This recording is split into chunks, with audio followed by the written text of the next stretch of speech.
do an awful lot more with this one than you can do with that one. So it doesn't sell. So it's a kind of false target that people are aiming for. I mean, that's the way I look at a lot of things, the way Apple design things. It's almost kind of bringing it down to the one button, the single button that does everything. And the same with the way Gnome are trying to do it as well.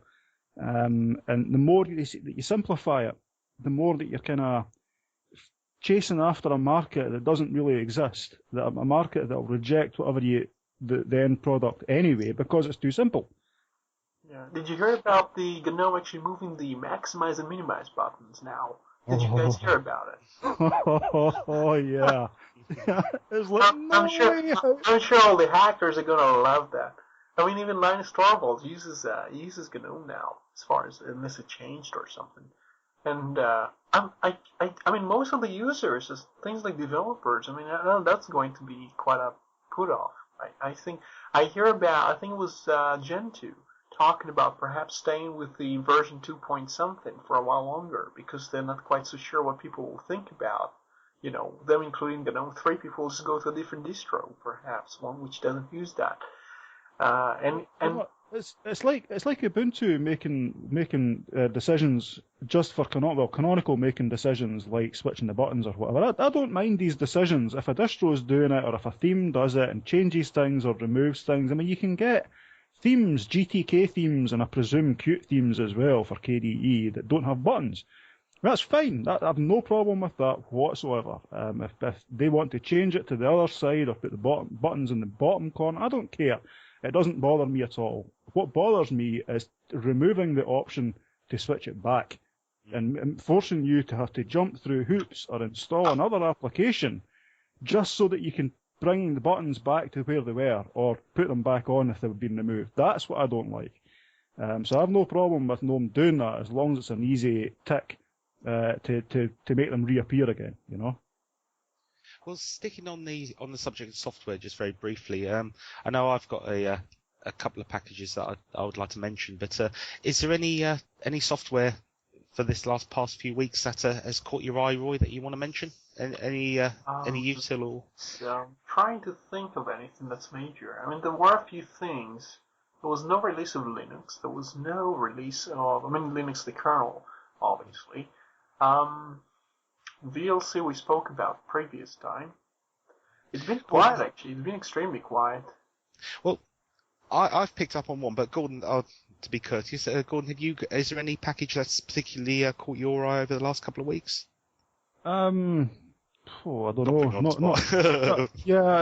Not really that I can think of. I don't know. Well, there is. I mean, it's not really. I mean, I've not checked it out yet, but XFCE 4.8 and XFCE.org has a new look, which I dented. I got told about it in one of the Mint channels. And go and have a look.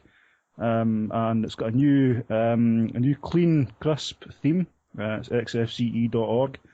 They've got a whole integrated wiki and forums, and it looks quite nice. I mean, not very inspiring, to be totally honest, but it's clean and it's more professional. It's definitely a much better look than they had before. Now what XFCE really needs is, apart from tab browsing and Thunar, which I've been banging my head against a brick wall for a long time now, and until they finally get the hint, I'll keep doing that. But what they really need is a decent icon set right from the off, because I look at so many different distributions that come with XFCE, and the icon set is just horrid. It's really horrible. It looks like it comes straight from the 1980s. And it's like, why? Why ruin it?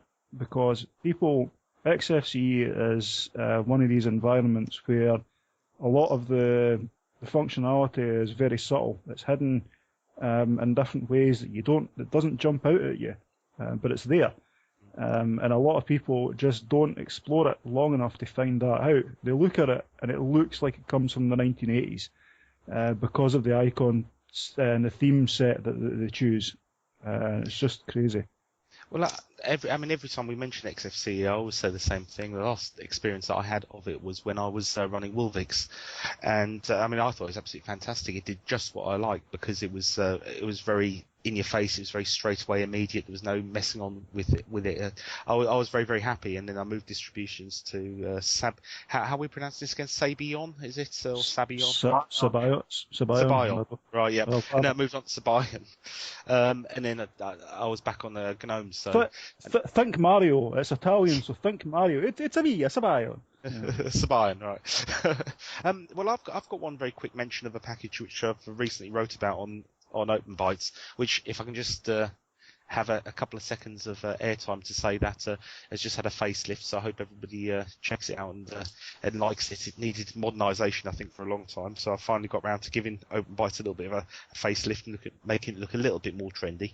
But this particular package is Vice 2.3. No relation to the porn industry. It's Commodore 64 and 128 VIC-20 PET +4 and CBM2 emulator, and it's fantastic. They've just released a new version, I believe, after about a year of not a lot happening. Version 2.3 handles any type of emulation of a Commodore family computer very, very well. I don't think we need to go into specs and to say what requirements your system will need, because I think we long past the time where emulating an 8-bit system on today's machines is going to be an issue performance-wise. But the one good thing that this new release does is it's had fixes and additions of the cartridges for the C64, Action Replay, the Final Cartridge Plus, and the Mac 5. Very, very useful for somebody who's interested in Commodore 64 development or Commodore development. And what should be noted, which a lot of people probably aren't aware of if they're not into the emulation scene or not into Commodore emulation, is that the Commodore 64 development scene is actually very active. There are people still actively creating titles at the moment.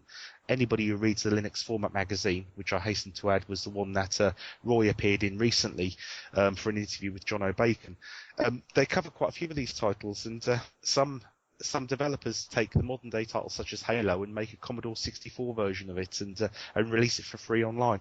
So it's a nice little way of retro computing with material that isn't allegedly infringing on people's copyrights, because the homebrew market is absolutely massive. So that's a title I think you should check out. The links will be in the show notes, and hopefully Repro will have a copy of the latest version, but if not, the source code's available on SourceForge, obviously. Roy, Gordon, have we got another topic we want to add in, or any other comments? One thing I did a week ago, I completely forgot about it, to be honest, is I took a laptop I used to have in 1999, 32 megabytes of RAM on the whole thing, and I put Fluxbox on it. And it works kind of okay as soon as you don't go beyond 32 megs of RAM, because then it gets kind of funky and very, very slow. No, it seems to be working okay as a kind of a, I don't know, reader of PDFs, or work with the USB on it. It can play music just fine.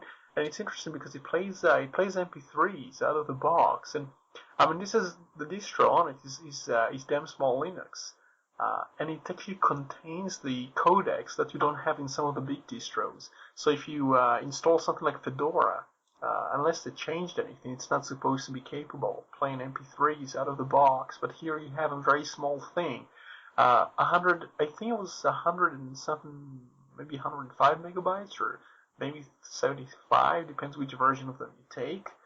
And it contains so much software, all the things you really need, like PDF readers, browsers. It comes with Firefox. I haven't actually clicked on it because I'm afraid it's gonna blast my. It needs an enormous amount of memory.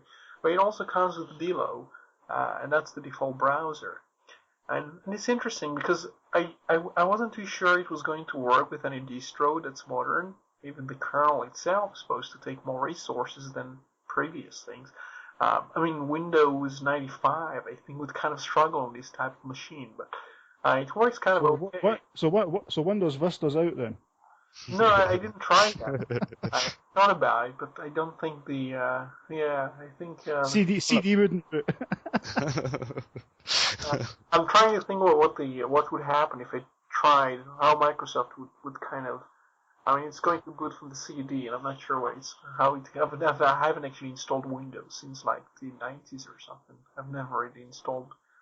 Well, I mean, my most spec challenge machine is the netbook, which I regularly use. But I think I've said before, I've stuck with Peppermint, which is a fantastic little distro and ideal for the netbook.